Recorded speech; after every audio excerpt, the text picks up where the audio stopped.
मूल हुशार आहे, पण तरी एक्झाममध्ये मार्क्स कमी का मिळतात?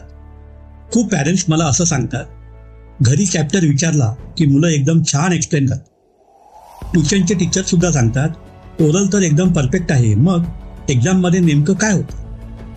खरं तर एक्झाममध्ये वातावरण इतकं टेन्शनचं असतं की क्वेश्चन पेपर हातात आला की मुलांचं माइंड ब्लँक होते आणि वेळ कमी असतो, म्हणून केलेला अभ्यासही लवकर लक्षात येत नाही. हा मुलांचा फॉल्ट नाही. बऱ्याच हुशार मुलांना वाटतं समजलं म्हणजे अभ्यास झाला, पण टेन्शनमध्ये ब्रेनला उत्तर आठवून लिहायची प्रॅक्टिस लागते. यासाठी आपण एक छोटासा बदल करू शकता.